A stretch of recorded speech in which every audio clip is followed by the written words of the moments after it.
یہ پرسرار اور روح کو جھنجھوڑ دینے والا واقعہ ہے کینیڈا کے انجیکونی جھیل کے کنارے آباد ایک گاؤں کا، ایک ایسا گاؤں جو راتوں رات غائب ہو گیا۔ جی ہاں، پورے کا پورا گاؤں بغیر کسی نشان کے، بغیر کوئی شور کیے، بغیر کسی بچنے کی کوشش کے کھانا تیار پڑا تھا، دروازے کھلے ہوئے اور کتے زنجیروں سے بندھے بھوک سے مرے ہوئے، نہ پیروں کے نشان، نہ حملہ آور یا کسی سواری کے نشان۔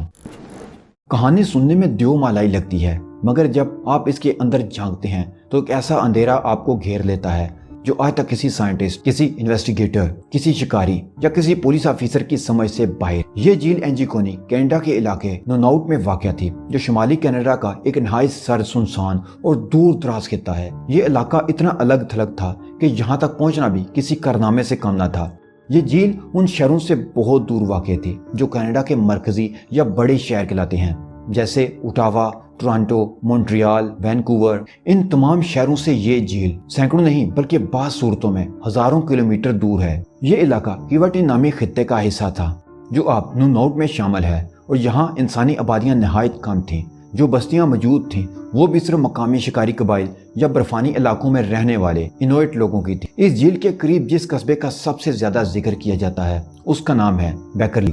یہ بھی ایک چھوٹا سا سنسان مقام تھا جہاں تک پہنچنا آسان نہ تھا۔ اوٹاوا، جو کہ کینیڈا کا دارالحکومت ہے، وہاں سے انجیکونی جھیل کا فاصلہ تقریباً 2000 کلومیٹر بنتا ہے۔ یعنی یہ ایک ایسا مقام تھا جہاں نہ تو عام لوگ جاتے تھے، نہ ہی کوئی سیاح۔ یہاں صرف شکاری، مقامی قبائل یا وہی جا سکتا تھا جسے ان علاقوں کی سخت سردی اور برفانی میدانوں سے سابقہ پڑ چکا ہو۔ یہی وجہ ہے کہ جب اس ویران جگہ پر موجود ایک پورے کا پورا گاؤں اچانک غائب ہو گیا تو یہ خبر پوری دنیا کے لیے ایک نہ ختم ہونے والا معمہ بن گئی۔ یہ کہانی ہے سال 1930 کی۔ سردیوں کی شدت میں برف نے ہر سمت کو سفید چادر میں لپیٹ رکھا تھا۔ کینیڈا کے شمالی علاقے میں انجیکونی جھیل کے کنارے ایک چھوٹا سا انویٹ قبیلے کا گاؤں آباد تھا۔ یہ قبیلہ کئی نسلوں سے یہاں شکار اور ماہی گیری سے اپنی زندگی بسر کرتا رہا تھا۔ ان کا گاؤں دنیا سے کٹا ہوا تھا اور باہر کی دنیا سے رابطہ صرف شکار کے کچھ ماہرین یا میل مین کے ذریعے ہوتا تھا جو مہینوں بعد وہاں آتے تھے۔ ایسا ہی ایک شخص تھا جو لابیل، ایک تجربہ کار کینیڈین شکاری تھا۔ وہ انجیکونی جھیل کے پاس اس گاؤں میں کئی بار آ چکا تھا۔ مقامی لوگ اسے پہچانتے تھے، خوش دلی سے اس کا استقبال کرتے اور اسے سردیوں سے بچنے کے لیے جگہ دیتے۔ لیکن اس بار کچھ الگ تھا۔ نومبر کی یک بستہ ہوا میں وہ گاؤں کے قریب پہنچا تو اسے کچھ عجیب سا محسوس ہوا۔ نہ کوئی کتا بھونکا، نہ کوئی دھواں آسمان کی طرف اٹھتا دکھائی دیا، نہ وہ ہنسی کی آوازیں آئیں جو عموماً بچوں کی ہوتی تھی، نہ کوئی ویلکم کہنے کے لیے باہر آیا۔ لابیل الجھ گیا اور آہستہ آہستہ گاؤں کی طرف چلنے لگا۔ ایک خیمے کا پردہ ہٹایا، اندھیرے میں ٹارچ جلائی، اور جو منظر سامنے تھا وہ اس کے قدموں تلے زمین نکال دینے والا تھا۔ خیمے کے اندر کھانا پکانے کے برتن جوں کے تور رکھے تھے۔ آدھی پکی ہوئی مچھلی آگ کے سامنے پڑی تھی، برتنوں سے بھاپ نکل رہی تھی جیسے ابھی بھی اسے کسی نے چھوڑا ہو، مگر اندر کوئی نہیں تھا۔ لابیل نے باقی خیمے دیکھنے شروع کیے۔ ہر طرف ایک ہی مناظر، سامان موجود، کپڑے موجود، کھانے کا بندوبست موجود، انسان غائب۔ سب خیمے چھوڑ دیے گئے تھے جیسے کسی نے وقت کی سوئی روک دی ہو، اور پورا قبیلہ بغیر کوئی چیز لیے، بغیر شور کیے اچانک کہیں غائب ہو گیا ہو۔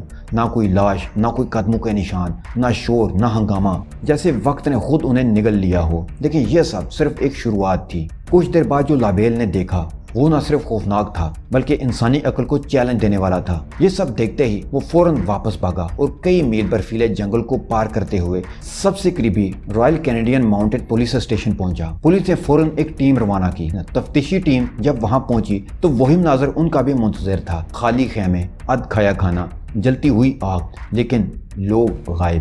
پولیس نے کئی عجیب چیزیں نوٹ کی۔ خیموں کے اندر کوئی توڑ پھوڑ نہیں تھی، مطلب یہ کہ لوگ گھبراہٹ یا حملے کی حالت میں باہر نہیں نکلے تھے، بلکہ شاید کسی انجانی قوت نے انہیں پرسکون طریقے سے باہر نکالا ہو یا کہیں لے جایا ہو۔ کتے مرے ہوئے پائے گئے لیکن زنجیروں سے بندھے ہوئے۔ حیرت کی بات یہ تھی کہ وہ خوراک کے بغیر مر گئے تھے، یعنی لوگ انہیں چھوڑ کر گئے لیکن انہیں آزاد بھی نہیں کیا، جیسے انہیں چھوڑنے کا وقت ہی نہ ملا ہو۔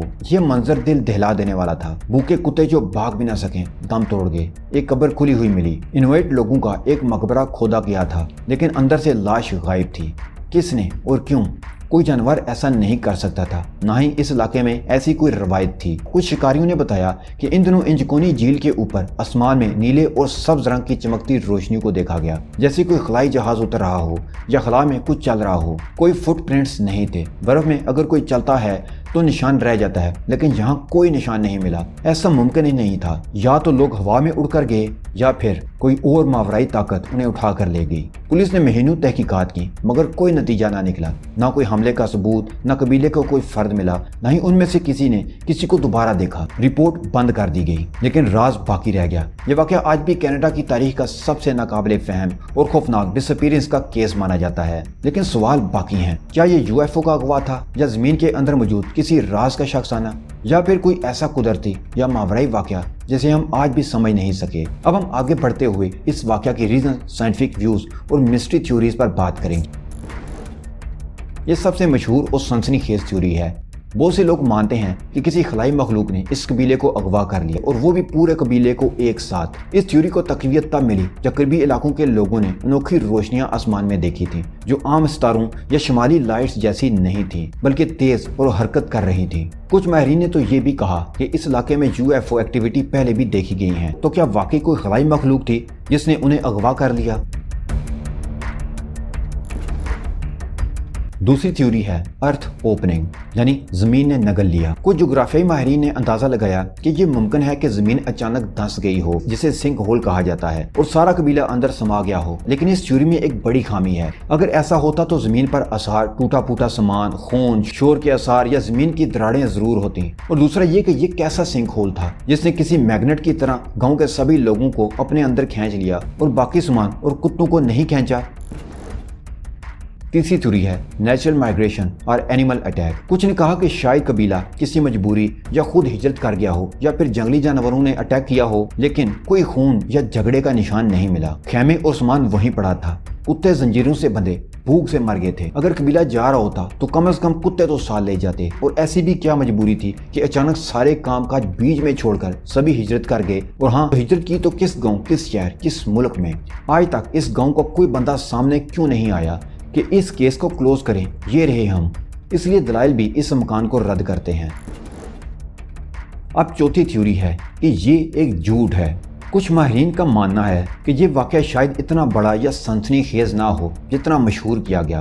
وہ کہتے ہیں کہ ہو سکتا ہے کہ جو کچھ لابیل نے دیکھا وہ اس کی ذاتی رائے یا غلط فہمی ہو سکتا ہے کہ قبیلہ وقتی طور پر شکار پر نکلا ہو، یا پھر یہ کہانی اخبارات نے بڑھا چڑھا کر لکھی ہو تاکہ ریٹنگ ملے۔ لیکن اس بات کی وضاحت نہیں ہو سکی کہ قبریں کیوں کھلی تھیں، کتے بھوکے کیوں مرے، فٹ پرنٹس کیوں نہیں تھے، اور پولیس نے بھی دیکھا کہ لوگ غائب تھے، تو لوگ کہاں گئے؟ آخری سوال، یہ واقعہ آج بھی کینیڈا کی سرکاری فائلز میں حل نہ ہونے والی کیسز میں شامل ہے۔ نہ کوئی مجرم، نہ کوئی زندہ گواہ، اور نہ ہی کوئی پختہ جواب، صرف سرد خاموشی، برف سے ڈھکی جھیل، اور ایک گاؤں جو کہیں اور چلا گیا۔ تو آپ کو کیا لگتا ہے کہ کیا انہیں ایلین نے اغوا کیا، یا یہ سب ایک پراسرار جھوٹ ہے، یا پھر انجکونی جھیل آج بھی کسی راز کو چھپا رہی ہے؟ اپنی رائے کمنٹس میں ضرور بتائیں۔